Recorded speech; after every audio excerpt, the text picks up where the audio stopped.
ನವರಾತ್ರಿ ಸಂದರ್ಭದಲ್ಲಿ ವಿವಿಧ ಥರದ ವೇಷಗಳು ಕಾಣಸಿಕ್ಕರೆ ಇಲ್ಲೊಬ್ಬ ವೇಷಧಾರಿ ಯಕ್ಷಗಾನದ ವೇಷ ಹಾಕಿದ್ದ ಎಂಬ ಕಾರಣಕ್ಕಾಗಿ ಹಿರಿಯ ಕಲಾವಿದ ಅಶೋಕ್ ಶೆಟ್ಟಿ ಸರಪಾಡಿಯವರು ವೇಷಧಾರಿ ವ್ಯಕ್ತಿಯನ್ನ ತಡೆದು ವೇಷವನ್ನು ಕಳಚಿಸಿದ ಘಟನೆಯೊಂದು ಬಿಸಿ ರೋಡ್ನಲ್ಲಿ ನಡೆದಿದೆ. ಈ ಸಂದರ್ಭ ನಡೆದ ಮಾತಿನ ವಿಡಿಯೋ ಕೂಡ ವೈರಲ್ ಆಗಿದೆ.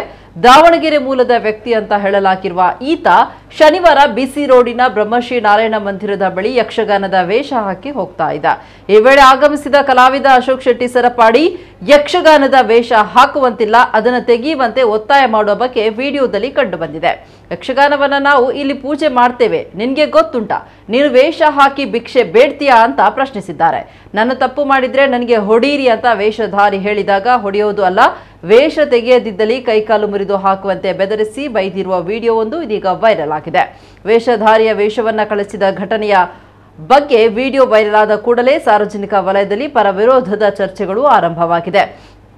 ಯಕ್ಷಗಾನದ ಕಲೆಯ ಬಗ್ಗೆ ಅಪಚಾರ ಮಾಡುವುದು ಕೂಡ ಸರಿಯಲ್ಲ, ಅವಹೇಳನಕಾರಿಯಾಗಿ ವೇಷ ಧರಿಸಿ ಕಲೆಯ ಬಗ್ಗೆ ನಿಂದನೆ ಮಾಡುವ ಕೆಲಸಗಳು ನಡೀಬಾರದು ಎಂಬ ಕೂಗು ಒಂದೆಡೆಯಾದರೆ, ವೇಷಧಾರಿಯ ಜೊತೆ ಇವರು ನಡ್ಕೊಂಡ ನಡವಳಿಕೆ ಸರಿಯಲ್ಲ ಎಂಬ ಮಾತುಗಳು ಕೇಳಿಬಂದಿದೆ. ಜಿಲ್ಲಾಡಳಿತ ಯಾವ ವೇಷವನ್ನ ಹಾಕಬಾರದು ಎಂಬುದನ್ನು ಸುತ್ತೋಲೆ ಹೊರಡಿಸಬೇಕು, ಅಧಿಕೃತವಾಗಿ ಯಾವುದೇ ವೇಷವನ್ನ ಹಾಕಬಾರದು. ಸುತ್ತೋಲೆಗಳಿಲ್ಲದ ಕಾರಣ ಅವರನ್ನ ತಡೆಯುವ ಹಕ್ಕು ಇಲ್ಲ ಎಂಬುದು ಇಲಾಖೆಯ ಸ್ಪಷ್ಟನೆಯಾಗಿದೆ.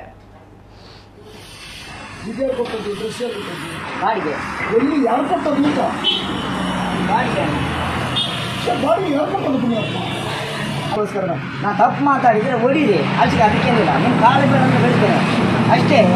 ವೇಷ ಹಾಕಿಕೊಂಡು ನಾನು ನಿನ್ನನ್ನು ತಿಳಿಸ್ಕೊಳ್ಳುವುದಿಲ್ಲ, ಇದಕ್ಕೆ ನಾವಷ್ಟು ಗೌರವ ಕೊಡ್ತೇವೆ. ಇದು ನಮಗೆ ದೇವರಿಗೆ ಸಮಾನ. ನೋಡೋಣ, ನಾನು